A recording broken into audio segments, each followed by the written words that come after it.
Okay, so just one more option from that reverse De La Riva connection that Matthew's making. So nothing's really changed. I want to get him on his back. I want to cut cross pass, high percentage pass. So I pick up the ankles, get him on his back, create space, move into headquarters, my hands on the hip, my foot's on the pants. Now my goal is to bring my knee across. Matthew counters with this reverse De La Riva hook to create space.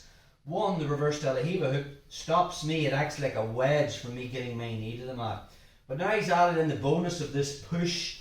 And we talked about last time how that gives him the options of spinning under Kiss of the Dragon or coming up for the single leg. So grips is everything. So my hand was originally on the hip, grabs the pants because I need to deal with this wedge first.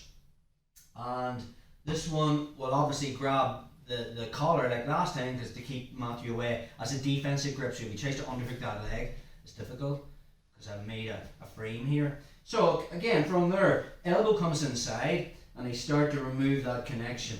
Now last time when we went for the step over pass, I was able, when I straightened my right leg, to clear it from his connection, or he's lost that kind of grip with my hook.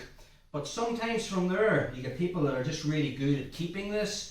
And when I stretch back my right leg, he's still connected to me and I feel, oh, there's no way because for me to do the last pass, if I actually flex that, when I drop down, I need to actually get my shin over that leg. Okay, that's going to be very hard if his leg is high. Alright, for me to physically drop this knee down and if his leg's still high, I'm never in a million years going to make a windshield wiper over that. So we need another option. And we don't want to go down to the complications of learning more passes. We're just going to use a variation of the knee slice. So once I have that grip and I straighten my leg and Matthew's still connected from this position, that hand that has the pants switches to the knee. And I make a push down and then I bring my shin over the top of his leg. This is uncomfortable for him. I like it. And now from that position, I slide laterally sideways. And as I do that, I find the collar again and I'm just dropping my hip to the mat. Now when we taught this pass, it was all about winning the underhook and then connecting my hips to Matthew's. If you notice his knees are facing towards me, before I turn into side control, I'd have to walk his knees away from me, then win the cross face and then move into side control. The problem is with the grip,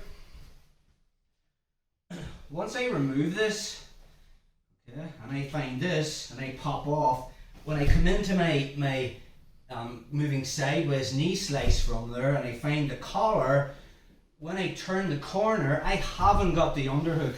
I'm actually here and I've just got knee control. It wouldn't make sense for me to win the underhook now and then Matthew wins the underhook and now he's got my back. So, Leo Nogueira, instead of walking the knees away, walks right round the head. The point we need to be doing is, as we move to the far side, we want to be controlling Matthew's hip movement and we're going to do that with our grips. So, let's take a look at that again. So I get his back on the mat, I start to work the knee slice, he puts in a reverse De La Riva hook with this push away method. Now my grips change to remove this wedge. The collar is a defensive grip to keep him away from this leg. So I use my elbow to come inside, I remove this and then I straighten this leg, but now he's got game, his leg's coming with me, so I have to switch to the knee slice. Find the pants, even though he's connected I can push this down. And now I just turn my hip and find the collar. But the difference now is I'm moving around his head. I keep this grip and I bring my fist inside, and as I start to walk around his head, I drop my elbow into that space. Now Matthew's escape is the hip escape this way, and my elbow's clamping his hip.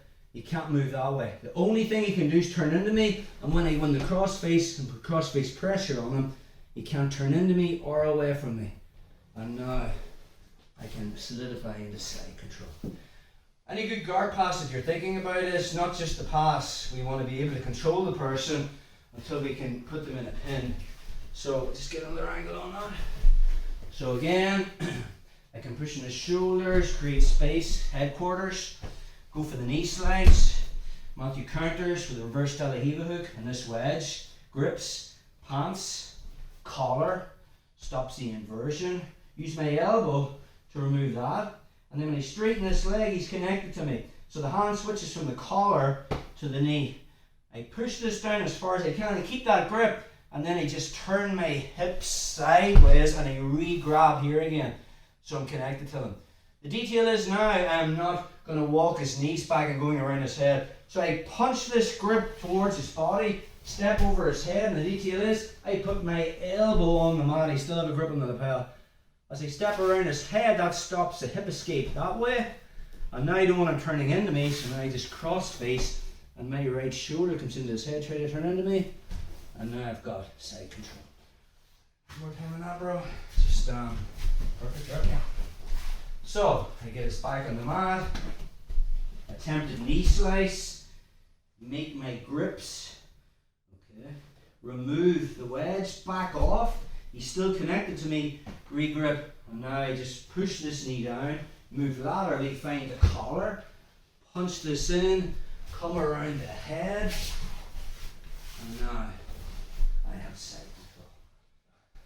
So that's our knee slice from behind, dealing with the reverse De La Riva hook.